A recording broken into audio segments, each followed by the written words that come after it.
Essa série de mensagens que nós começamos no domingo passado, falando sobre voltar ao primeiro amor, é uma série que tem sido muito importante para a minha vida também. Eu tenho orado a Deus e tenho pedido ao Senhor: Senhor, existem coisas que eu experimentei na minha vida, que eu senti na minha vida em anos atrás, que eu quero experimentar novamente. Eu quero viver algumas experiências com Deus novamente.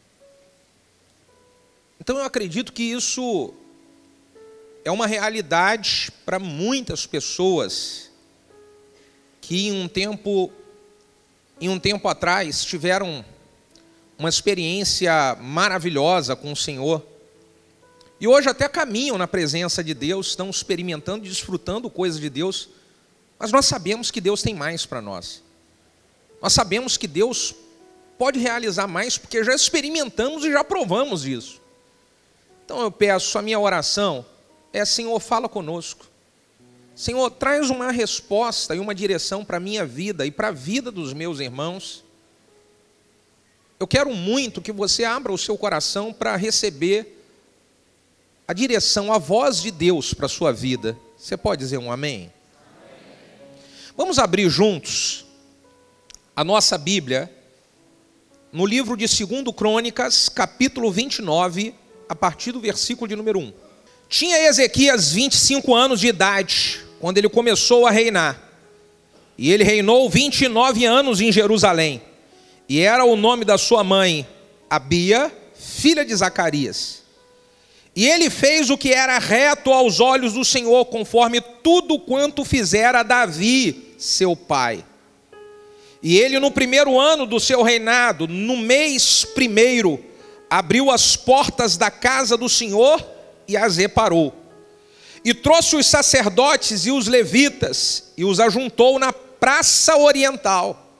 E lhes disse: ouvi-me, ó levitas, santificai-vos agora, e santificai a casa do Senhor Deus de vossos pais, e tirai do santuário toda a imundícia, porque os nossos pais transgrediram e fizeram o que era mal aos olhos do Senhor nosso Deus, e o deixaram e desviaram o rosto do tabernáculo do Senhor e lhe voltaram as costas. Também fecharam as portas do alpendre e apagaram as lâmpadas, e não queimaram mais incenso, e também não ofereceram mais holocaustos no santuário ao Deus de Israel. Pelo que então veio a grande ira do Senhor sobre Judá e sobre Jerusalém, e os entregou à perturbação e à assolação e ao assobio, como vós está vendo com os vossos olhos. Porque eis que os vossos pais caíram à espada, e os nossos filhos, e as nossas filhas, e as nossas mulheres estiveram por isso em cativeiro. Agora me tem vindo ao coração que façamos um concerto com o Senhor Deus de Israel, para que se desvie de nós o ardor da sua ira. Irmãos, esse texto que nós acabamos de ler conta a história do rei Ezequias. O rei Ezequias foi um dos reis que mais prosperou no seu reinado em Israel. Ezequias, ele consertou tudo de errado que o seu pai, chamado Acais, havia cometido. O pai de Ezequias, esse homem chamado Acais, ele foi muito problemático, um rei muito problemático em Israel. Ele viveu muitos problemas em seu reinado, porque ele virou as costas para o Senhor. Ele foi virando as costas para o Senhor de uma maneira sutil. E aí Ezequias, quando assumiu o reinado, ele reparou tudo aquilo que o seu pai havia feito de errado. Você sabe, irmãos, que o primeiro amor, quando ele esfria, nós começamos a viver problemas sérios na nossa vida. O primeiro amor, quando esfria, nós começamos a experimentar alguns problemas que esses problemas vêm acontecendo de uma maneira sutil e que nós não vamos perceber, e quando nós vamos nos dar conta, parece que tudo foi arruinado, parece que tudo desmoronou. E essa questão do primeiro amor esfriar, ela também acontece de uma maneira muito sutil. Nós vamos aos pouquinhos, virando as costas para as coisas de Deus. Aos poucos, sem perceber, nós vamos virando as costas para o Senhor. E quando nós vamos abrir os olhos para perceber, nós já estamos distante dele há muito tempo. Ezequias, quando ele viu isso, ele começou a reparar as coisas que estavam erradas. As coisas erradas que o seu pai fez. Ezequias, ele quando assumiu, ele começou a acertar isso.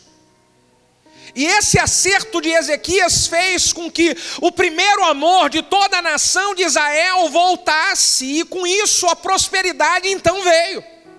E com isso as bênçãos do Senhor, elas também vieram.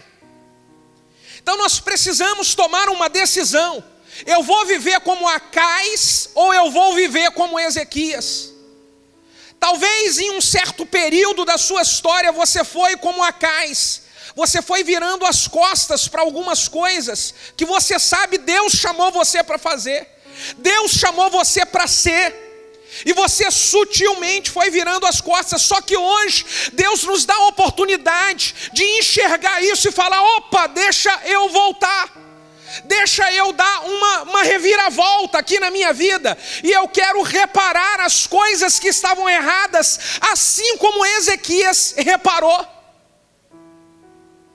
E quais foram as coisas que Ezequias fez? Vamos acompanhar comigo aqui no texto, o versículo de número 2 desse capítulo. O versículo 2 diz assim: e fez ele o que era reto aos olhos do Senhor, conforme tudo quanto fizera Davi, seu pai.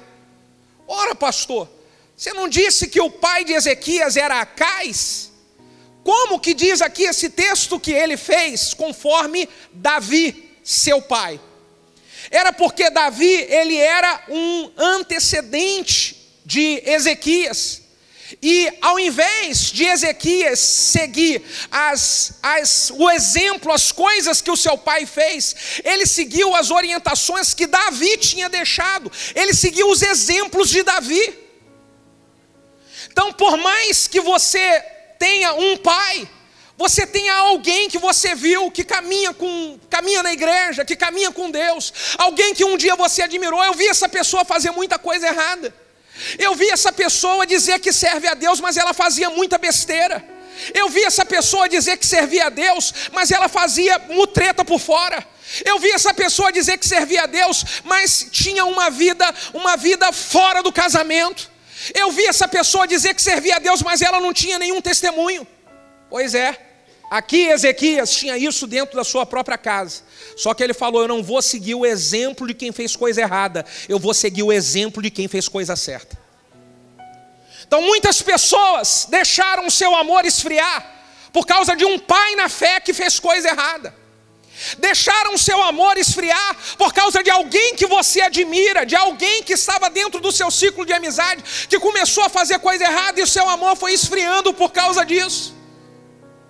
Se você quer voltar ao primeiro amor, você precisa dar uma reviravolta e olhar quem são as pessoas que eu posso ter. Você tem gente à sua volta que é gente temente a Deus, que é gente que serviu a Deus e que serve até hoje com um coração puro, sincero e verdadeiro. E são essas pessoas que você deve seguir como exemplo, e não quem fez coisa errada.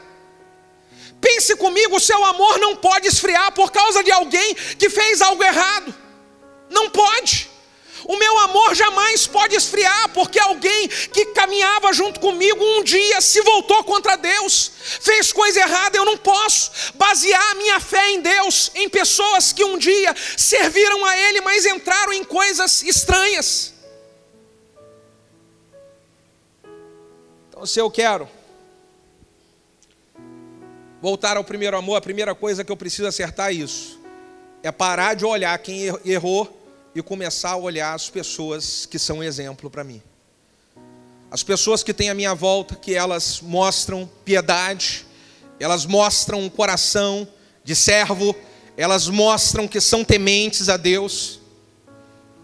Foi isso que Ezequias fez. A segunda coisa que eu vejo Ezequias fazer, diz o versículo de número 3. E ele, no primeiro ano do seu reinado, bom, aqui já traz um ensinamento, ele não demorou a acertar.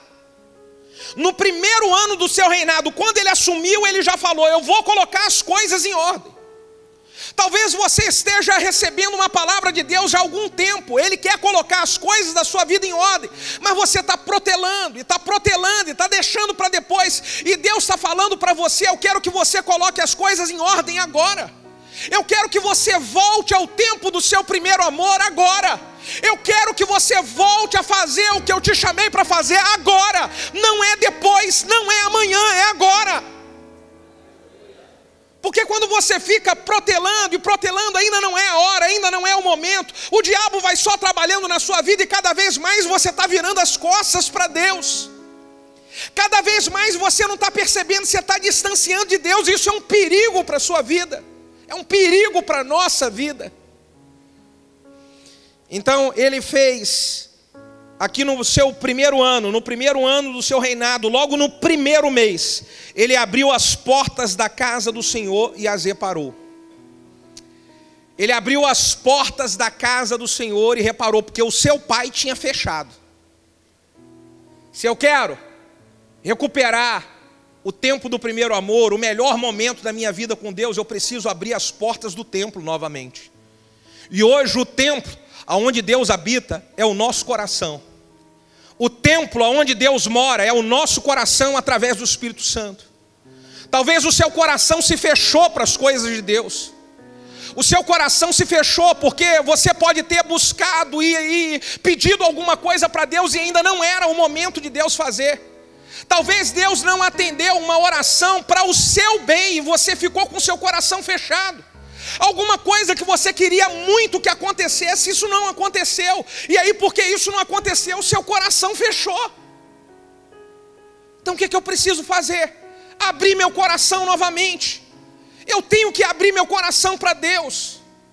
Foi o que Ezequias fez, abriu as portas do templo. Apocalipse capítulo 3, versículo 20 diz: eis que eu estou à porta e bato.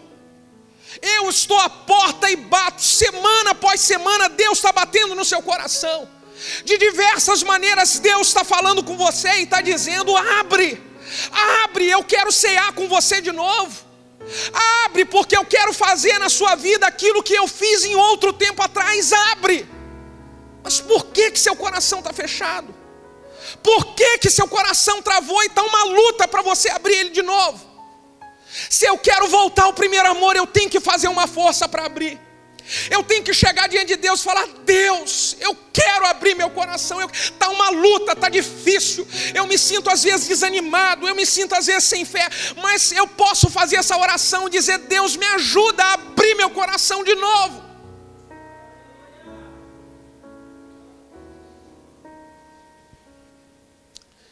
Sabe, irmãos, Ezequias, ele fez logo no primeiro ano e logo no primeiro mês. Nós precisamos tomar uma decisão de falar: Deus, eu não vou demorar a fazer o que o Senhor já está me incomodando há algum tempo para fazer. Porque uma pessoa que um dia, aqui igual o louvor que nós cantamos, que um dia pisou no Santo dos Santos, sabe o quanto que é maravilhoso esse lugar, sente falta. Nós sentimos falta. Sentimos falta de um momento apaixonado em Deus, de um momento onde a gente sente a graça, a unção, o fogo de Deus. A gente sente a obra de Deus fluindo através da nossa vida. Não tem como alguém que um dia experimentou o que é isso ficar fora. Não tem. Não tem, isso faz mal a gente. Faz mal, deixa a gente em depressão, deixa a gente desanimado. Isso traz angústia, porque um dia nós experimentamos o que é o Santo dos Santos.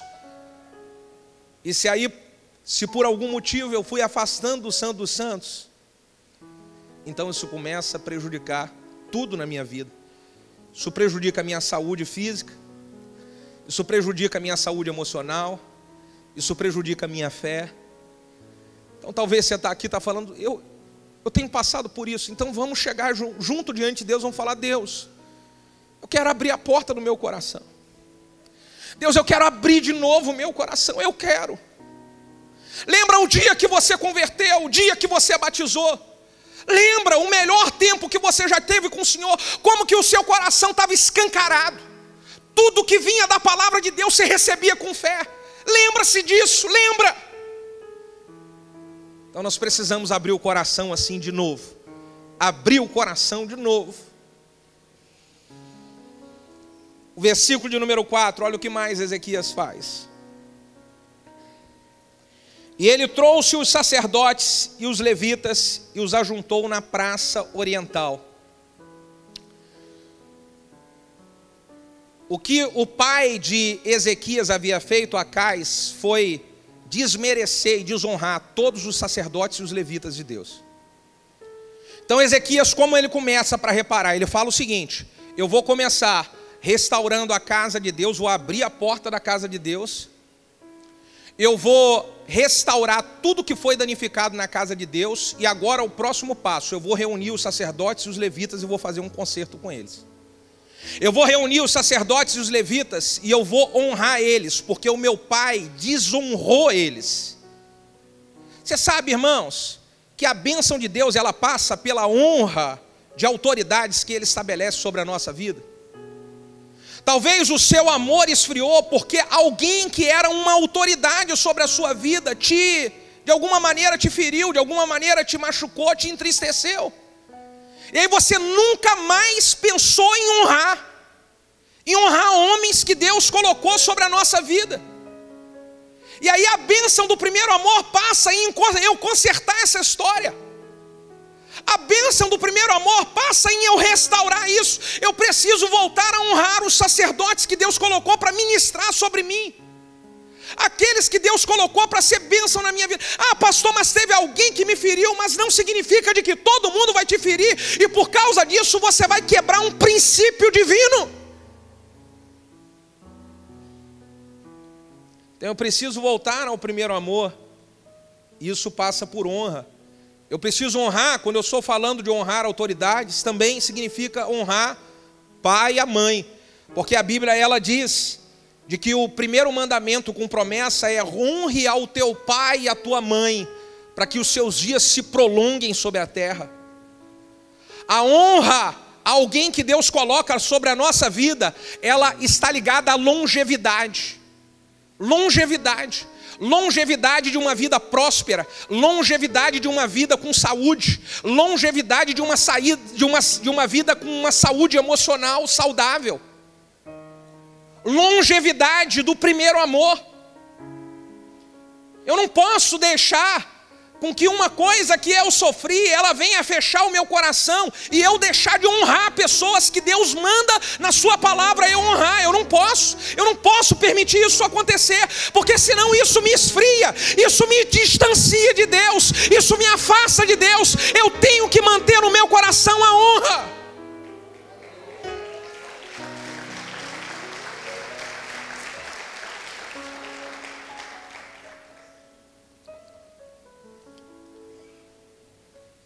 O quarto ensinamento aqui do Ezequias. Olha o que o Ezequias faz. O versículo de número 5 diz: e ele disse: ouvi-me, ó levitas, santificai-vos agora, santificai a casa do Senhor Deus de vossos pais, e retirem do santuário toda a imundícia. Retire do santuário toda a imundícia. Ó, Ezequias abriu a porta, ele reparou o que precisava reparar e agora disse para os sacerdotes e para os levitas: tire a imundície, limpe tudo aquilo que está sujo no templo. Lembra o que eu falei? Que o templo hoje é o nosso coração. O templo onde Deus habita é o nosso coração. Se eu quero voltar ao primeiro amor, eu preciso retirar do meu coração, limpar toda imundícia. Toda imundícia. Se eu quero que Deus tome a minha mente, o meu coração, eu preciso tirar a sujeira dele. A sujeira que vem de pensamentos, a sujeira que vem de sentimentos, A sujeira que vem de algumas coisas mundanas que sorrateiramente tentam entrar dentro de nós. E quando elas vão entrando, elas tomam espaço, nós nem percebemos. E aí o coração fica sujo, a mente fica suja. E como que eu restauro o primeiro amor? Eu preciso tirar toda a sujeira. Uma sujeira que nós precisamos arrancar do nosso coração é a sujeira da amargura, é a sujeira da mágoa. Olha o que diz o texto de Hebreus capítulo 12, versículo 5. Olha o que diz: vigiai para que ninguém se exclua da graça de Deus, e que nenhuma raiz de amargura brote em vosso coração e vos cause confusão, e isso faça com que muitos se contaminem. Vigie para que não brote uma raiz de amargura no seu coração. A amargura suja o coração, pesa o coração e atrapalha a nossa comunhão com Deus. Existem pessoas que perderam o primeiro amor, perderam uma intimidade, uma vida íntima com Deus, porque deixaram a amargura entrar, deixaram o ressentimento entrar. Foi alguém que te feriu, alguém que te machucou, que te traiu, uma pessoa que você não esperava. Veio de alguém que você não imaginava, e isso foi entrando no seu coração. Então olha o que a palavra de Deus orienta: vigie para que ninguém se exclua da graça de Deus, permitindo que a raiz de amargura brote. Eu não posso deixar, eu tenho que vigiar, porque senão isso me exclui da graça de Deus. Você está entendendo? É o que a Bíblia diz aqui: isso me exclui da graça de Deus, me afasta do favor de Deus, me afasta da unção. E eu estava pensando a respeito disso, quando a Bíblia fala de uma raiz de amargura. Uma raiz, antes de nascer, é preciso se plantar o quê para que uma raiz nasça? É preciso de plantar uma semente. Então, antes de vir uma raiz, uma semente foi plantada. E nós precisamos matar a semente antes que a raiz comece a nascer. E o que pode ser uma semente que pode gerar em mim amargura? Uma semente pode ser uma palavra dura que alguém falou para você. Uma palavra que te feriu, pode ter sido dentro da sua própria casa. Existem mulheres que estão amarguradas, maridos que estão amargurados porque tiveram uma briga em casa, uma discussão, e a mulher falou uma coisa que você nunca mais esqueceu. O seu marido lhe falou uma coisa que entrou como uma flecha no seu coração. Não foi nem uma semente, foi uma flecha que te sangrou. Uma semente pode ser um acontecimento. Alguma coisa que aconteceu. Pode ter sido dentro da sua casa, pode ter sido no seu trabalho, pode ter sido dentro da igreja, pode ter sido na sua célula. Então aconteceu alguma coisa e aquilo que aconteceu te entristeceu, te machucou. E aí essa semente, inicialmente ela fica ali, a gente fala: não, está tudo bem, tranquilo. Não ligo para isso não, está tudo bem. Só que no fundo você ligou sim, e essa semente está aí. E se você não decidir matar essa semente, sabe o que vai acontecer? Ela vai, sem você perceber, ela vai começando a desabrochar. E ela vai começando a desabrochar e se transforma numa raiz. E quando vai ver, o seu coração está completamente amargurado. O seu coração se fechou para as coisas de Deus. Você nem imaginava, estava ali a semente. Eu preciso já matar a semente. Eu vou dizer: eu não vou deixar. Irmãos, eu vejo que muitas pessoas, elas esfriaram na obra de Deus porque permitiram seu coração ficar amargurado com outra pessoa. Porque o seu coração ficou amargurado com um líder que você teve, com um colega que você teve, com uma ovelha que você cuidou, você deu tudo de você. E aí seu coração ficou amargurado: eu fiz tudo. Eu fiz de tudo, pastor, eu cuidei, que eu tive foi uma punhalada nas costas. O que eu tive foi ingratidão. O que eu tive, e aí o seu coração fechou. Olha o que Ezequias fez aqui, ele falou para para os sacerdotes e levitas: retirem a imundícia, coloquem a imundícia para fora, porque para Deus entrar a imundícia tem que sair, para Deus entrar essa amargura tem que sair, para Deus entrar essa raiz de amargura tem que ser jogada fora.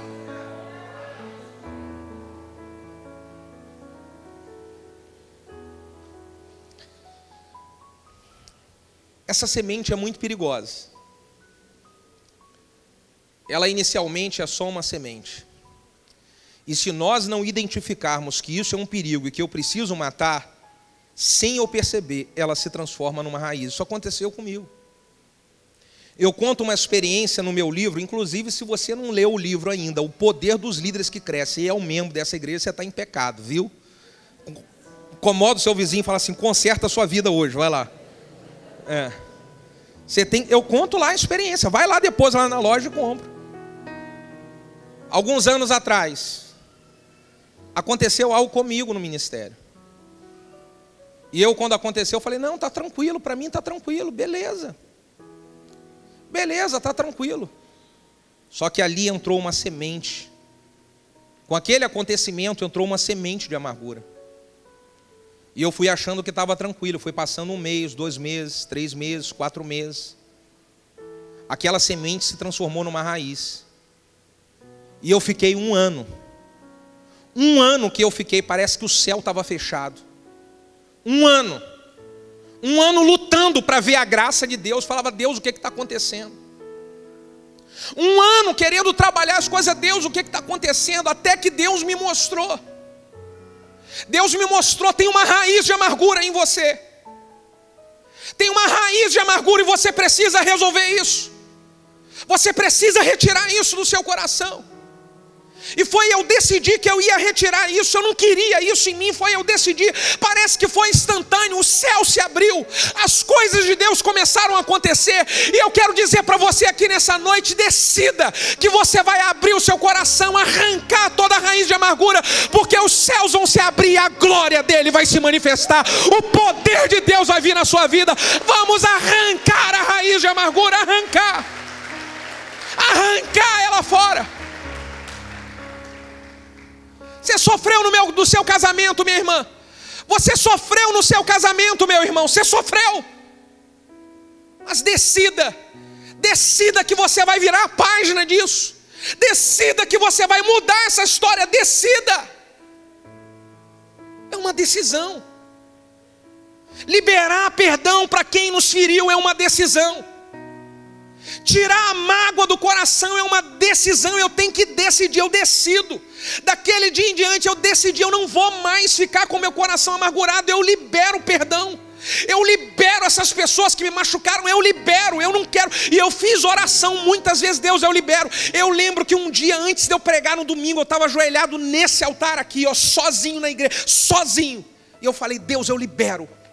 Deus, eu estou falando aqui diante de ti, eu libero do meu coração essas pessoas, eu libero quem me feriu, eu libero quem me machucou.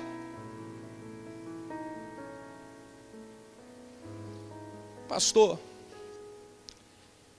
eu preciso liberar meu coração também. Filipenses capítulo 3, versículo 13 e 14, é uma palavra que eu me apeguei, que eu quero que você se apegue nela. O apóstolo Paulo diz: uma coisa eu faço, esquecendo-me das coisas que para trás ficam e avançando para as que estão diante de mim, eu prossigo para o alvo, a fim de ganhar o prêmio da chamada celestial do Deus que está em Cristo Jesus. Esquecendo-me das coisas que para trás ficam, eu prossigo para o alvo. Esquecendo-me das coisas que para trás ficam, eu prossigo para o alvo. Vire a página, irmão, vire a página, minha irmã, e prossiga para o alvo. Deus tem o melhor para mim e para você. Deus quer reacender a chama do primeiro amor em nossos corações. Deus quer reavivar a fé dentro de nós. Então esqueça, apague isso, esqueça.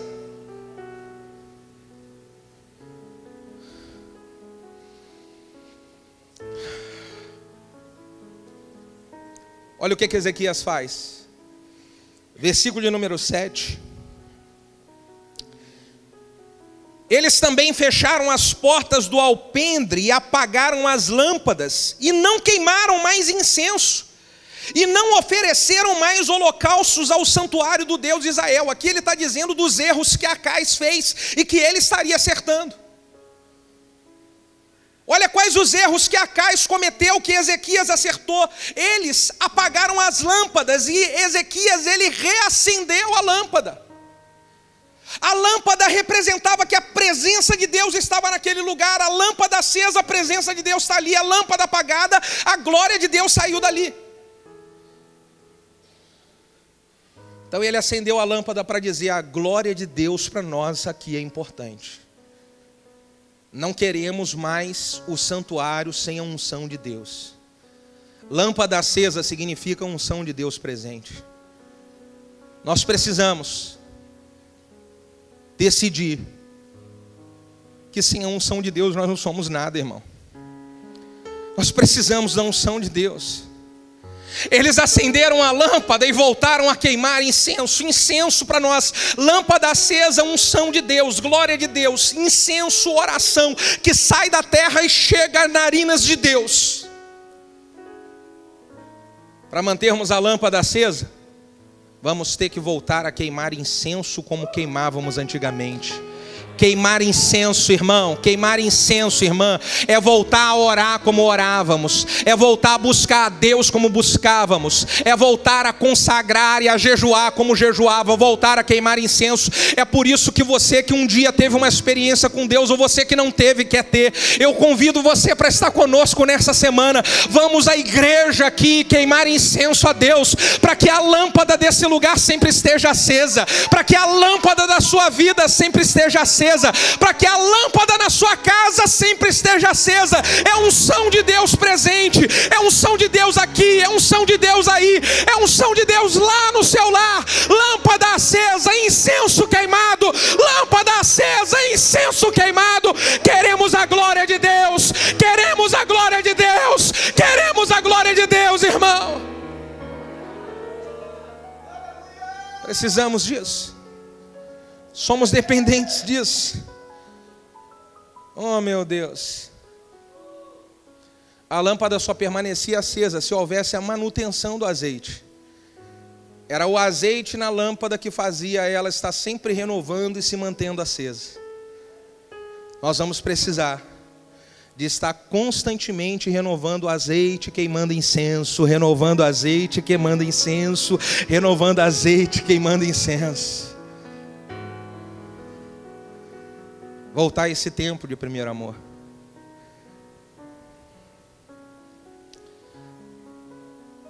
Aqui diz no próprio versículo de número 7, de que Ezequias, ele voltou a queimar incenso, porque o seu pai parou de queimar o incenso, seu pai também parou de oferecer holocaustos ao Deus de Israel. O holocausto eram as ofertas que o povo vinha diante de Deus e trazia lá no santuário. Eles traziam.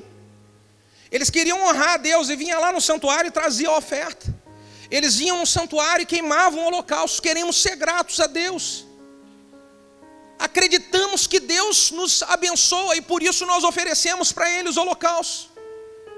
Quantas pessoas que tiveram experiência com o Espírito Santo e pararam de oferecer a Deus a sua fidelidade no seu dízimo. Gente que teve experiência sobrenatural com Deus, na generosidade, na oferta, e a pessoa parece que o coração dela gelou. Foi uma decepção que você sofreu com algum líder, com alguma igreja, e isso gelou seu coração.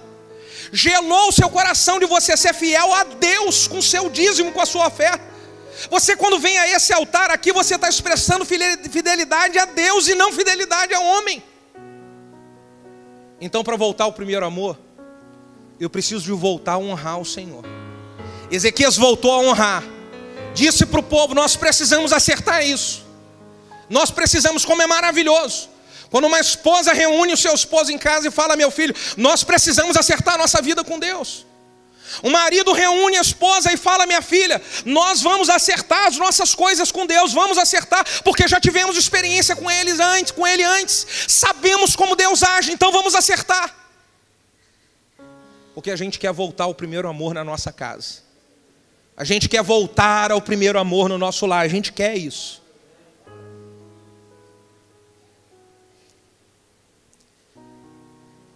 Oh, meu Deus.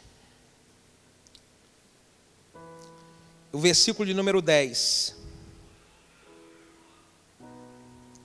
diz assim: agora me tem vindo ao coração que nós façamos um concerto com o Senhor Deus de Israel, para que se desvie de nós o ardor da sua ira.